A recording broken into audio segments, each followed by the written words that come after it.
Okay, in this tutorial, I'll be going through with you a stock TRIP. I'll just copy that, I'll paste that and click stock besides it. And you can see the name from Google and TripAdvisor. And you can see that the market cap is in billions, which means it's a big size firm. And if I want to buy the stock right now, I have to pay 44.87 US dollars for one stock. The dividend yield is none. If there's a dividend yield, that means that the company has extra money after paying their loans, costs, liabilities. They still have extra money left. That extra money is paid to shareholders as dividends. So it means that people or company who pay dividend, that means that the company is financially strong, which is a positive sign.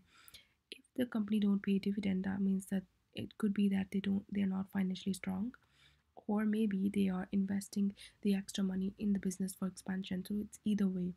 So it's up to you to decide that why, like, it's just one factor to look at it. And you can just have a look. It's founded in 2000.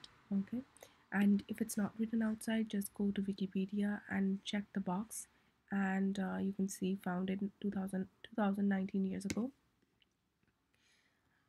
And you can just copy this and paste it, and I'll show you what the reviews are in Indeed for employees.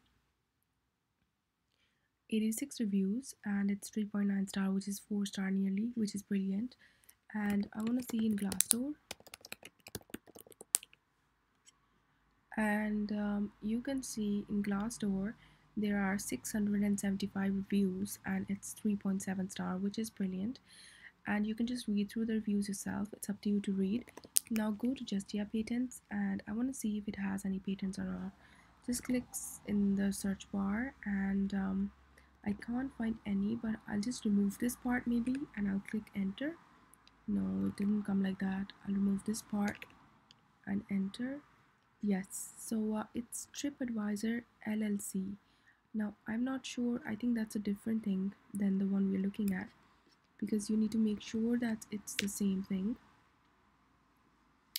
TripAdvisor, yes, it's the same thing, because if I just see that the stock, if I just copy that and paste that, and if I just see that's the same one, TripAdvisor, and this is the same one with TripAdvisor, so it means LLC is the same one, so that's fine, because the name matters a lot. So I'm not interested in inventors, because these are people who invented but they don't have the rights.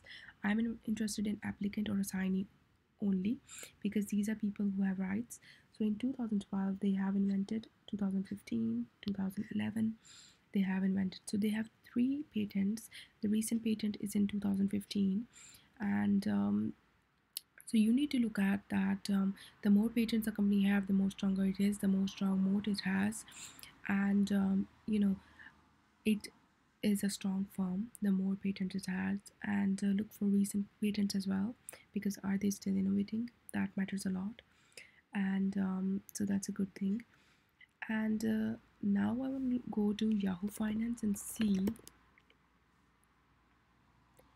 their I want to see their um, I want to see their key executives. Go to profile, and you can just see the sector: consumer, cyclical, leisure, and its full-time employees. And I can see 5 executives, and all of their salaries have been shown. That means that it's very transparent. It has all the information given, none hidden, which builds trust. So all the salaries have been shown. This is brilliant. Lastly, I want to go to Macrotrend, which is a brilliant website for ratios, and just go to price ratio and price book ratio and type in the symbol. And while it's loading, just go to price book ratio. It takes time to load. You have to be patient with it because it has a lot of data. So but it's a brilliant website. In the meantime, I just want to make sure that I've just left I've just written that please let me know if you have any questions for me, and if you would like to connect with me, or if you want me to answer any questions or make a video on particular topic, or if you don't understand anything from here, just let me know in discussion section. You can just discuss with me on daily basis and I'll reply here. And so it's just loading. I'll briefly explain what price book ratio is in the meantime. So if the ratio is less than 1, that means that the stock is where it's undervalued, it's at discount, you're getting it at bargain, and it's ideal time to buy.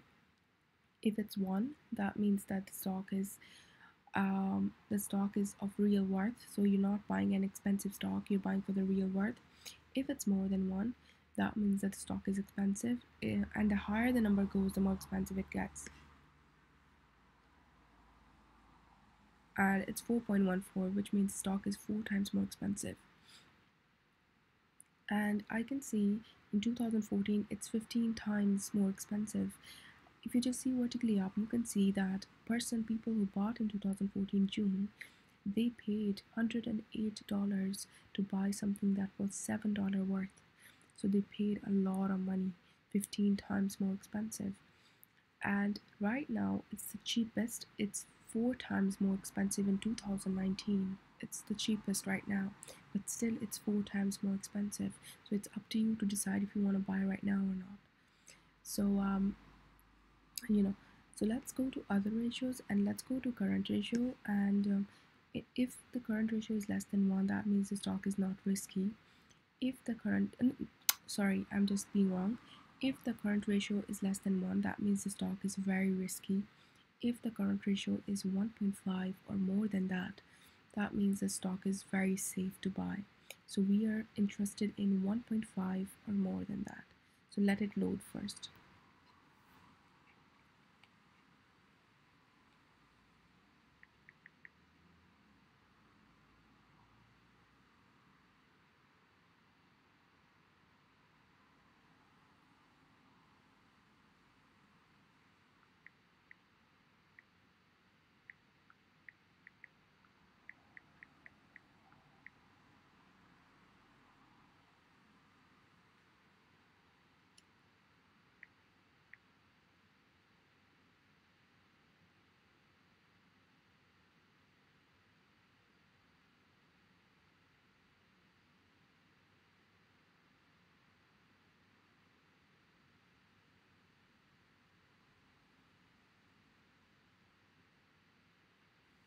So I'm looking for 1.5 or more than that. It's more than 1.5, so it's a safe stock. It's brilliant, and I want to see consistency of being more than 1.5. Let's see the previous ratios as well, and let's see. Okay, so I would say that since 2011 December, it has up till now been consistently above 1.5, which is brilliant. So since, like, I would say 9 years or 8 years, consistently it has been a safe stock. It has been above 1.5, which is brilliant. Let's see debt equity. We are looking for 0.5 and less than that. Debt equity will tell us that if the company is mainly operating on debt or equity. I'm looking for 0.5 or less than that.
Okay, so I can just see that in 2017, debt equity, so they haven't taken any data after 2017 December, which is any debt, sorry, after 2017 December, which is brilliant. They're debt free.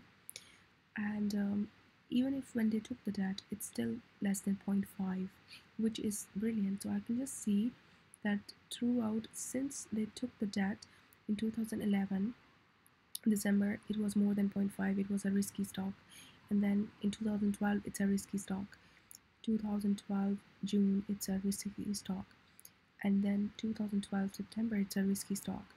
But 2012 December it's less than zero point 0.5, which means it's not a risky stock, even though they have taken the debt, but the risk is not there. So in 2000, from 2012 December up till now, it's not a risky stock. So it's nearly recent, since recent 8 years, it's a very safe stock. Now I want to look at return on equity. I am looking for 8% and more than that.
Okay, I'm looking at 8% or more than that. It's more than 8%, which is brilliant. Let's look previously. So it's in minus, and then, that's great. Okay, so I can see since 2010 December up till 2016 September, it's more than 8%. So it's a very brilliant stock. But then the equity reduced to even minus. So recently, since 2018 December up till now, it's more than 8%. So it's just 1 year. Since 1 year, the equity is 8% or more than that. So 1 year time period is not a lot. It's not a lot to consider. We need recent five years to it for it to be good. So you need to consider that in your mind.